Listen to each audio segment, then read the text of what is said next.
right. Greetings, and welcome to Storytime with Ganjagod. Today we are going to be reading from Puss Foods and Other Jamaican Stories by Ditta Sylvester. And the actual story we're going to read is actually Puss Foods itself. So make we see what go on.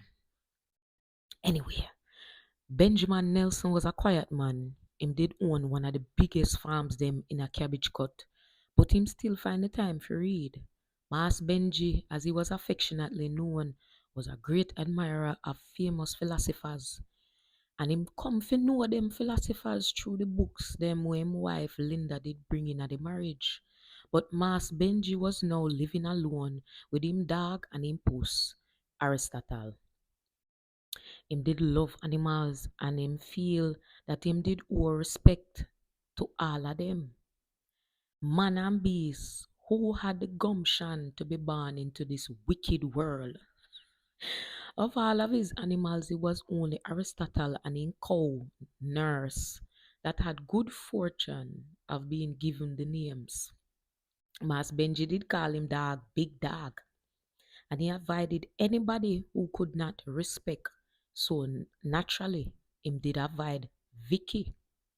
Vicky was born in Cabbage Cut, married young, and widow early. Her husband Jack dead under questionable circumstances. Less than a week after asking her for a divorce. Vicky did have several boyfriends after that, and none of them whom saw it fit. None of them see it fit to take her upon a second trip to the altar. Mm-hmm. Wonder why.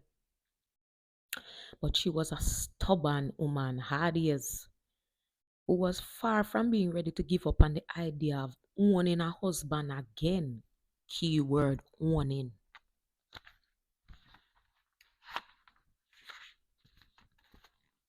Not only was Vicky a great cook, she was also very pretty. Even a mature woman, her physical appearances was very superb.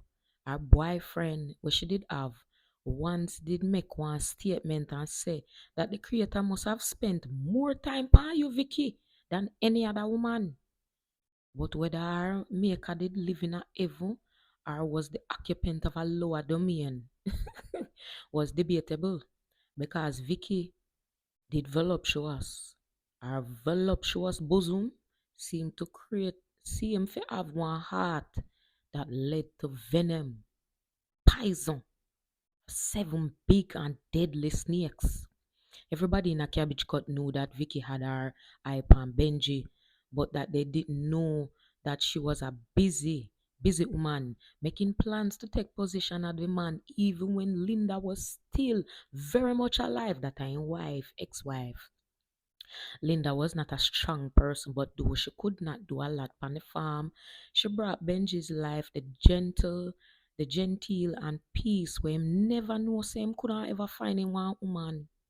The fact that she was an intellectual did make it even sweeter. Sadly, Miss Linda was forced to give up on having kids after three miscarriages. She was never the same again. Meanwhile, Vicky watched from a distance, waiting impatiently for the demise of her rival. Finally, she decides say she going speed up the process early one morning. She take herself to pick up her body to go meet her favorite Obia man. Sister Vicky, the man greets her a long time and I see a girl come in. Come inside. She went in. Where you come here suffer? Hmm? Where you come about now? Carson wait. Wanted to know that are the Obia man named Carson. He was a tall, lean man about 70 and him did make a living from the practice of magical arts, Obia people, Obia man. His head was wrap up in a white, and one white turban he have on, and one white toga like garment he used to cover up his body. You know Benji, Papa White? Vicky asks. Benji Nelson from Cabbage Cut? I know him. A simple looking man with a big farm. Me hear saying wife have money. I share my problem. Vicky spoke softly, but her tone was very sinister. Problem? Problem? Papa Wait was momentarily baffled, but the light of understanding dawned in him little eyes them. Oh, a Benji you want?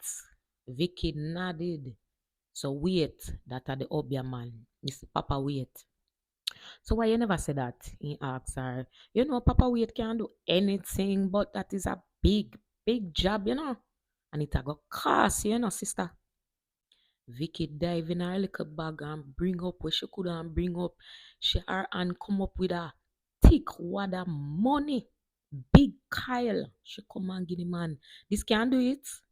She asked, handing over the money. Wait, Papa, wait, take the money, count it, and he was pleased. The man flashed one big old smile upon his face with his yellow teeth them. Don't worry, Sister Vicky. Papa, wait, I go fix your problem. Vicky cry like one crocodile. Down at the funeral, Mas Benji was in grief. The man a ball. He would have preferred even a helpless Linda than no Linda at all.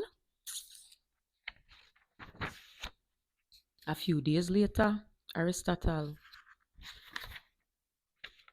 A few days later, Aristotle, a big black silk and a peeling, walk out of nowhere in a Benji's life. Nobody never see this a Puss before, and no one could have convinced him that the animal has not been sent to him recently by him dearly departed wife, in the comfort we him need in the dark hours of loneliness. Miss Linda dead from April, Vicky had her heart set upon a June wedding. You see, a woman that move quick and fast, father. She not waste no time.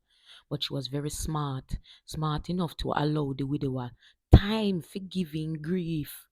She vowed to herself never to do business with Papa Wait again. Cause she say him too slow. As she did wait for a little time, she convinced herself that everything wouldn't turn out the way how she wanted. After all, Benji was lonely and she was pretty. Linda left Benji with money, which she did want. She could cook, Benji could not. So why worry? This wedding thing was already there in the bag. She wrap up that. It was a Sunday afternoon and Miss Vicky had prepared a beautiful meal for Benji. Her nephew Leon carried the basket full of goodies them, wrapped them up in a one little towel and put it on his head. Vicky walked down behind him and go down at Benji house. The two of them find themselves waiting on the front veranda. I wait out on the veranda with Aristotle in him lap.